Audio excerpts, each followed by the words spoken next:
사실 이 말씀은요, 이 본문은 공생의 마지막 주간에 우리가 그 맥락 속에서 다룰 본문은 사실 아닙니다. 왜냐하면 그 앞서서 이 사건의 시기는 성경에 분명히 언제쯤 일어났다라는 시기를 추측하기가 참 어려워요.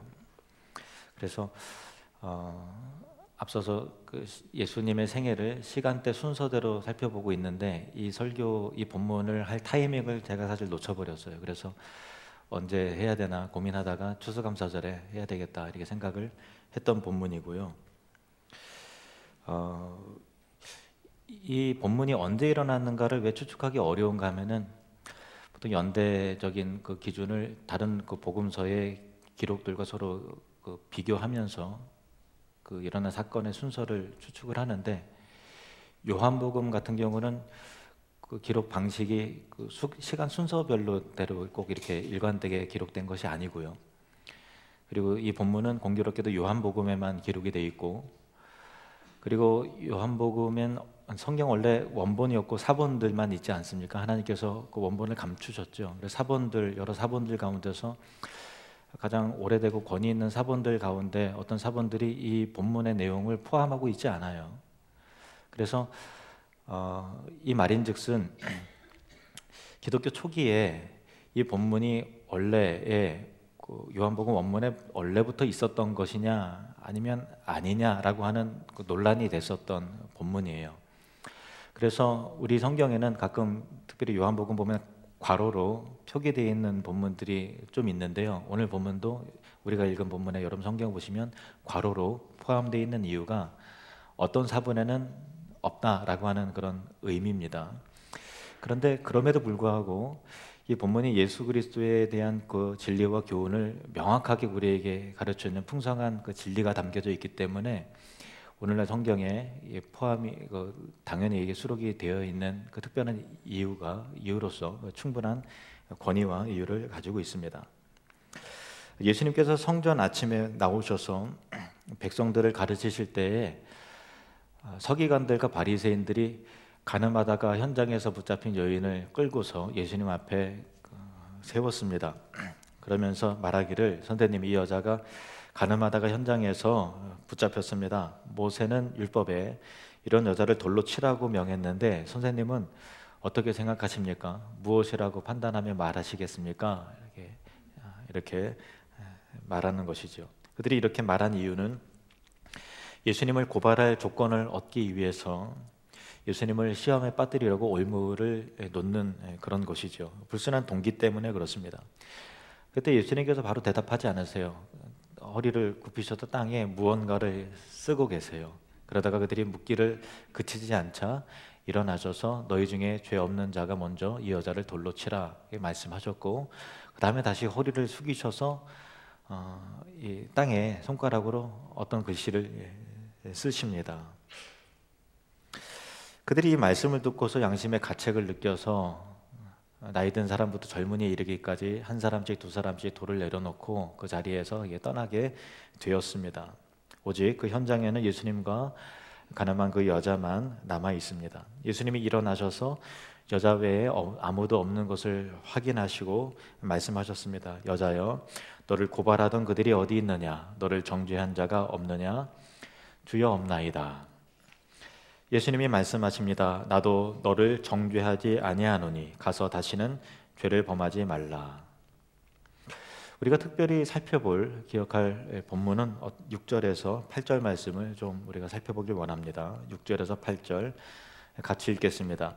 그들이 이렇게 말함은 고발할 조건을 얻고자 하여 예수를 시험함이러라. 예수께서 몸을 굽히사 손가락으로 땅에 쓰시니 그들이 묻기를 맞이 아니하는지라. 일어나 이르시되 너희 중에 죄 없는 자가 먼저 돌로 치라 하시고 다시 몸을 굽혀 손가락으로 땅에 쓰시니. 아멘. 예수님께서 뭐라고 쓰셨을까요?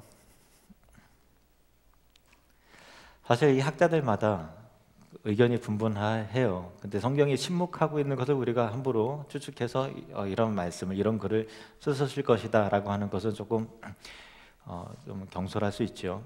분명한 것은 예수님께서 특별한 이 행위, 쭈그려 앉으셔서 땅에 손가락으로 글씨를 무언가 적으셨고, 그 다음에 그들이 계속해서 물으니까 너희 중에 죄 없는 자가 이 여자를 먼저 돌로 치라 말씀하신 다음에 또 앉으셔서 글씨를 쓰셨다라고 하는 특별한 이 상징 이미지를 통해서 하나님께서 우리에게 전해주시는 메시지가 있죠. 그것은 하나님께서 그 아들을 통해서 땅에 있는 우리에게 계시하신다, 말씀하신다라고 하는 것을 우리에게 깨닫게 하시기 위함입니다.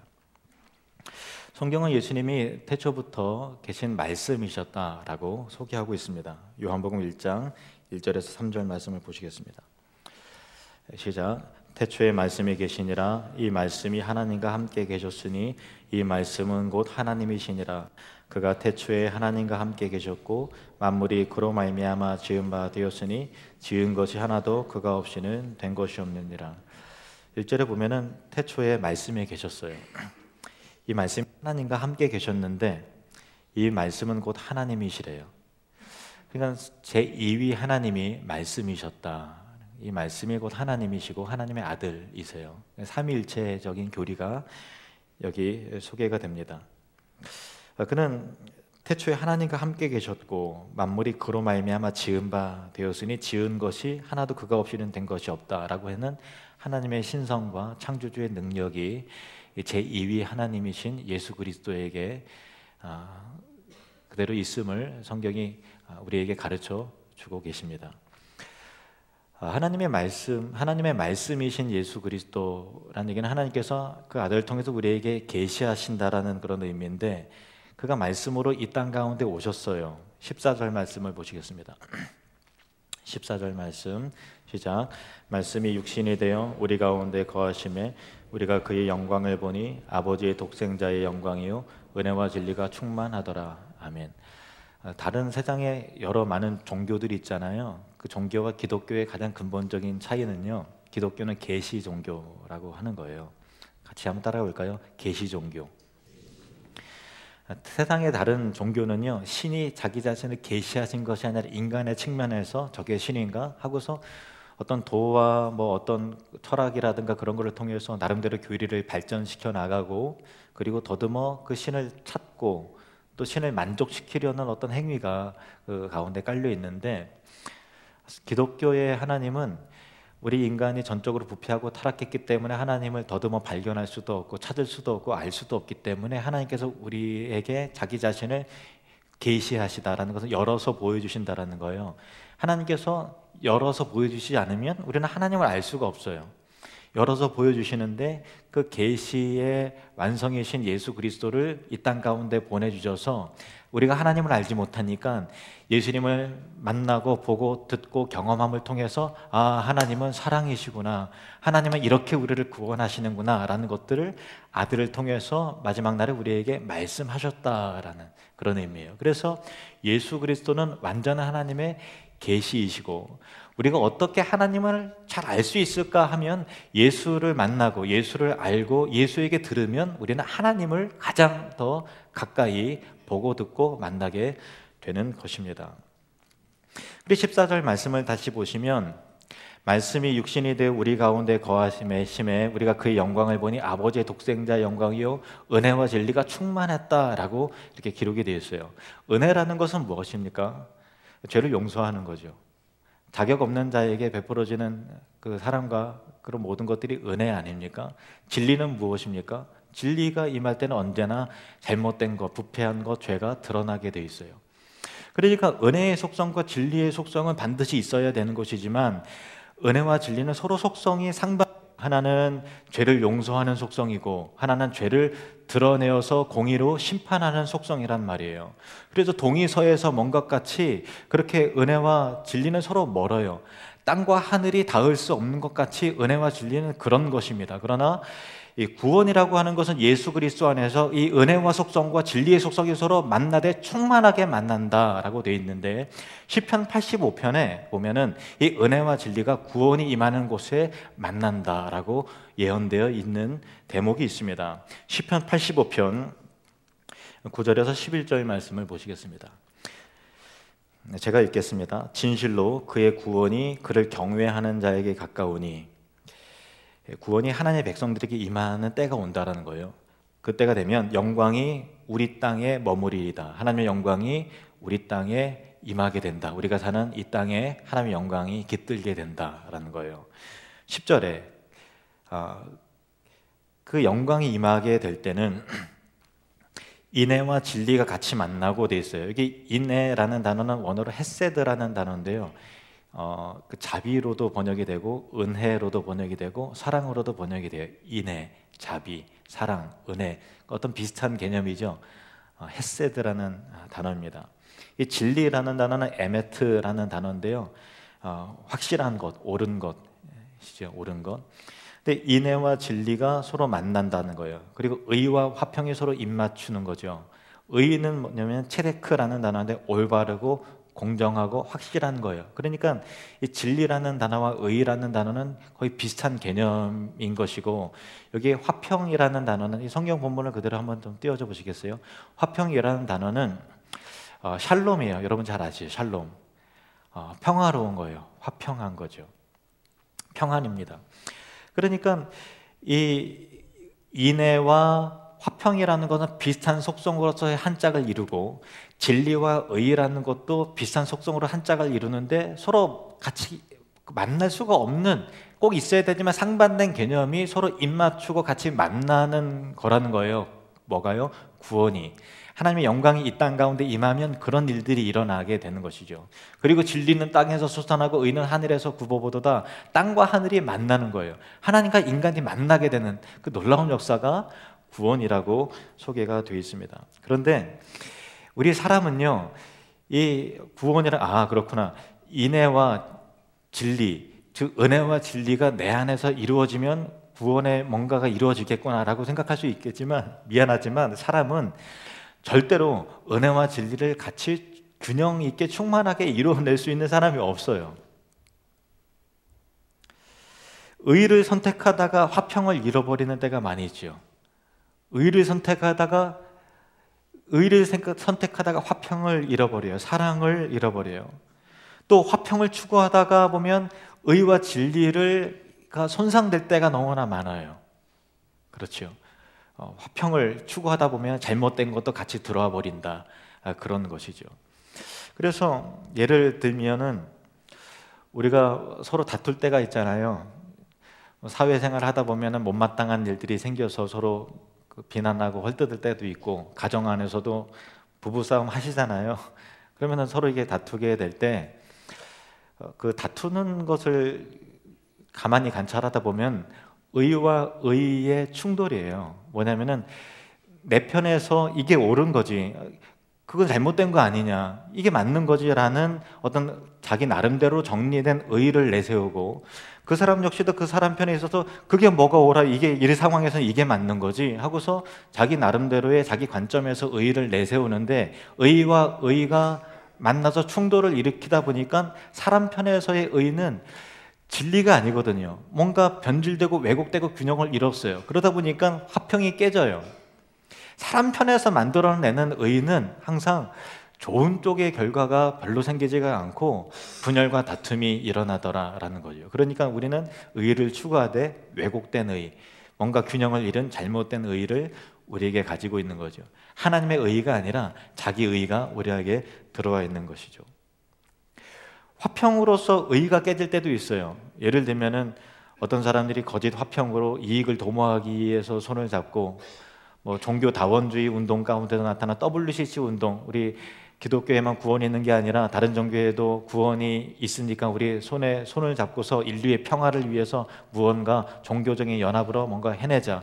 물론 좋은 뜻도 있어요. 연합해서 뭔가 하자라는 좋은 뜻이 있지만 교리 자체가, 구원론 자체가 다른데 손을 잡다 보면 그 참 그 의가 손상되지 않겠어요? 억지로 손을 잡다 보면 뭔가 진리에서 어긋나는 일들이 타협되지 않는 그런 부분들에 의해서 온전한 화평이 이루어지지 않는 거죠. 정치권에서는 마찬가지잖아요. 자기 이익을 도모하기 위해서 거짓 화평을 추구할 경우 그 안에 통일된 의의가 없기 때문에 항상 오래가지 못하잖아요. 뭔가 이익과 그런 것들이 손해나는 부분이 생기면 다시 갈라서고 다시 그러지 않습니까? 그래, 인간이 만들어내는 화평이라는 것은 진실되지가 않아요. 인간이 만들어내는 화평이라는 것은 자기를 포장하고, 물론 이제 좋은 뜻도 일 수는 있겠지만은 불순한 의도도 깔려 있기 때문에 이익화 되지 않는다고 한다면 얼마든지 깨어질 수 있는 연약함과 그 그릇됨이 있는 것이죠. 그래서 진리가 없는 화평이라는 것은 참 공허해요. 의가 없는 연합이라는 것은 참 공허하다라는 것을 우리는 경험을 통해서 알게 되는 것입니다. 그래서 우리 사람은 절대로 은혜와 진리를 균형 있고 충만하게 가질 수도 없고 그것을 이룰 수도 없는 존재가 우리 인간입니다. 그 예가 오늘 본문에 등장하는 사두개인들과 바리새인들이었어요. 현장에서 잡힌 이 가늠한 여인을 의에 가득 차서 어떻게 이럴 수가 있어, 이렇게 해서 그 여자를 끌고 와서 예수님 앞에 세웠습니다. 예수님에게 의로운 마음으로 다가왔고, 율법에는 모세는 이렇게 하라고 가르쳤는데 당신은 어떻게 생각합니까? 라고 해서 의의 편에서 선다고 했지만 그들은 불의했어요. 왜 그런지 아십니까? 간음은 혼자 합니까? 둘이 하잖아요. 근데 왜 여자만 끌고 왔죠? 그들은 의를 이룬다고 하지만은 불이한 속성에 균형이 없는 거예요. 공정하지 못해요. 사람은 늘 그런 식이에요. 사람은 늘 그런 식입니다.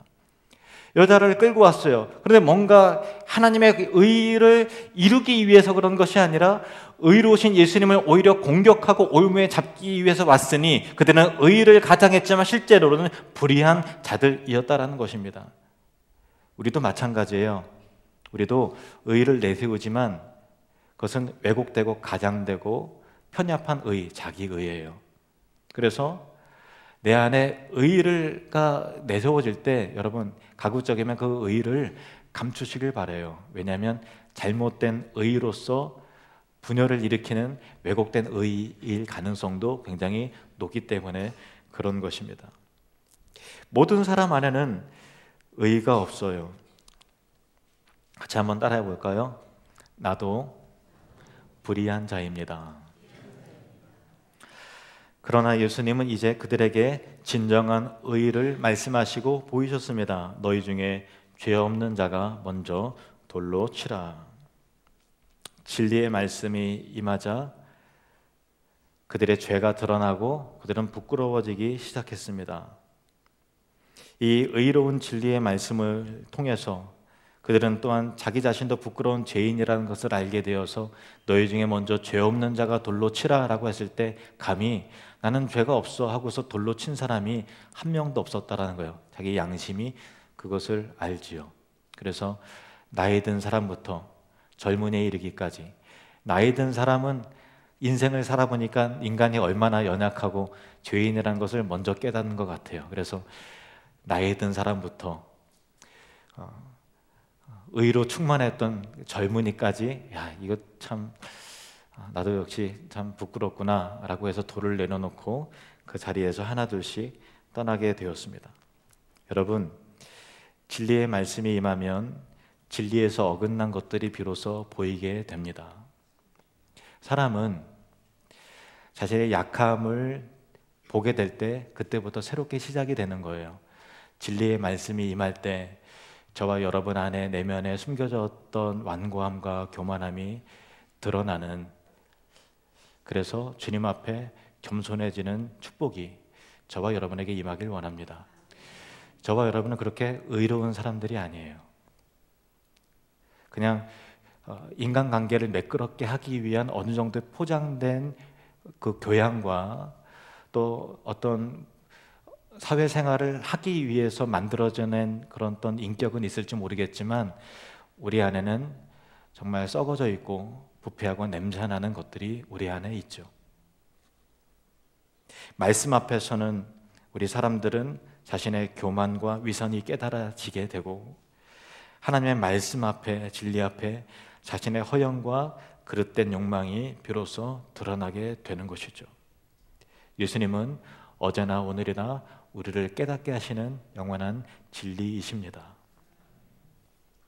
너희 중에 죄 없는 자가 먼저 돌로 치라 하신 이 말씀은 그들에게 죄를 깨닫게 하는 진리이셨으면서 동시에 이 가늠한 여인에게는 은혜와 자비의 말씀이셨죠.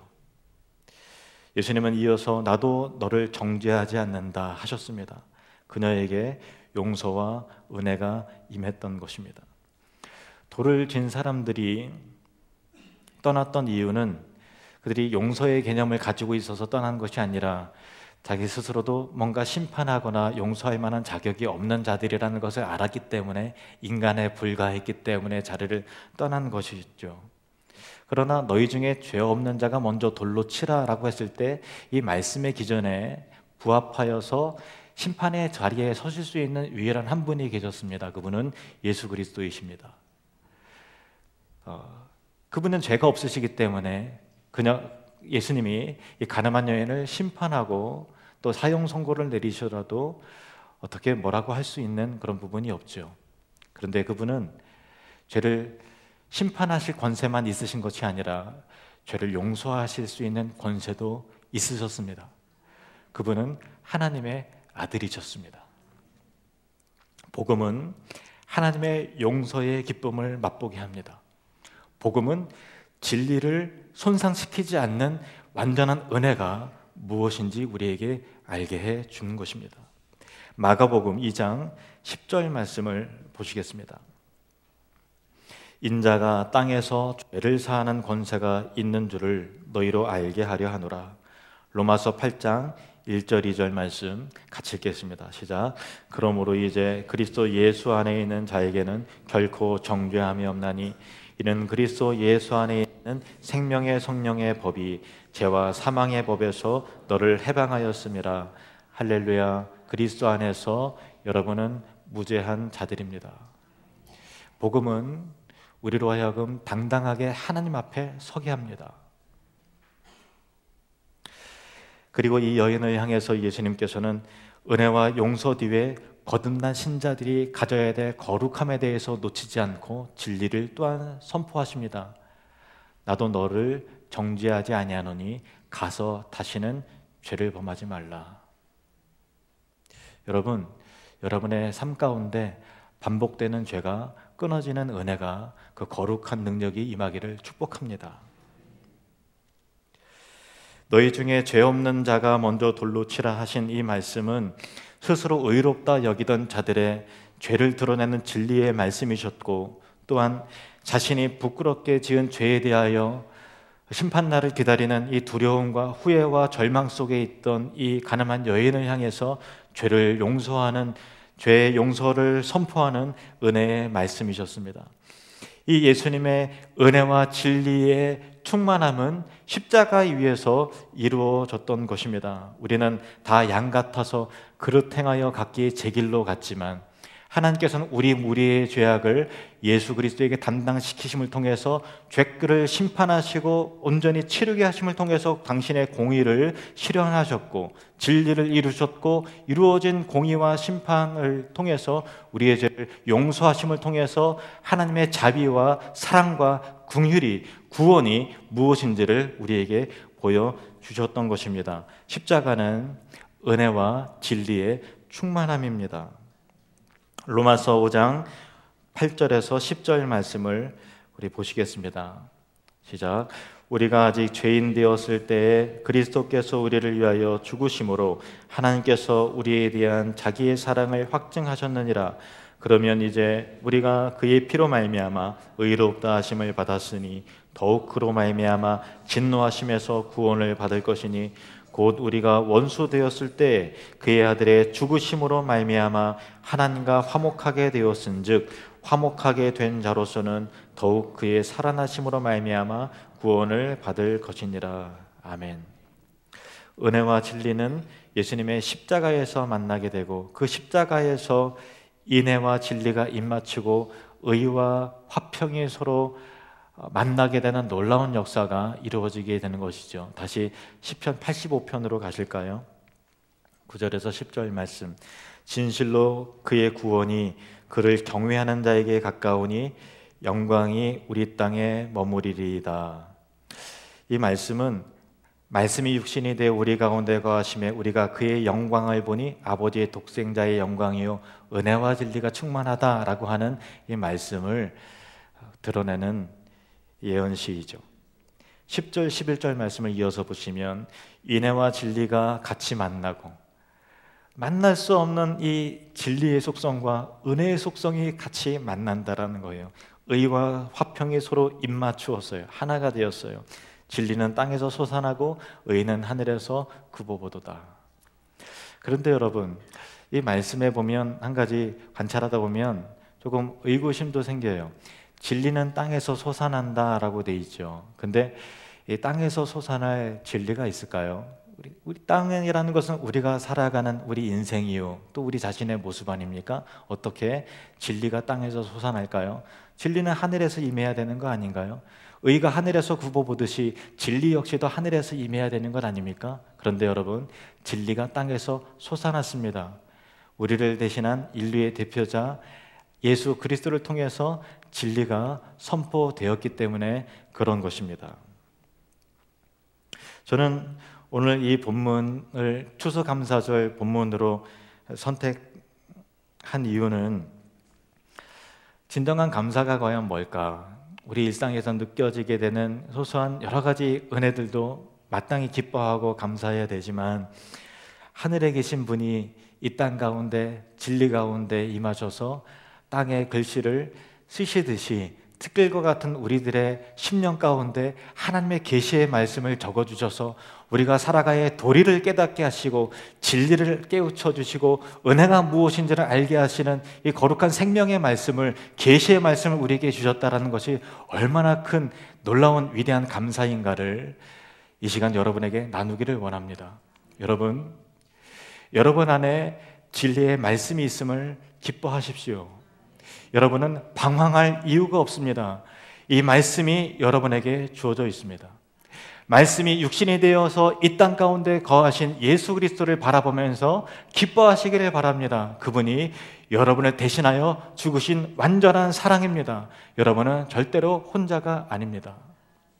예수 그리스도로 인해서 감사하고 기뻐하십시오. 지금 이 순간도 여러분과 동행하시고 이 진리의 말씀을 여러분의 심령 가운데 손가락으로 새기고 계셔서 어떻게 살아야 되는지, 무엇을 깨달아야 되는지, 진정한 은혜가 무엇인지, 진리란 무엇인지를 어제나 오늘이나 동일하게 우리에게 계시하시는, 성령을 통해서 계시하시는 분이 바로 예수 그리스도라는 사실입니다. 추수감사절에 예수 그리스도로 인해서 기뻐하고 감사하시는 저와 여러분 되시기를 주님의 이름으로 축원합니다.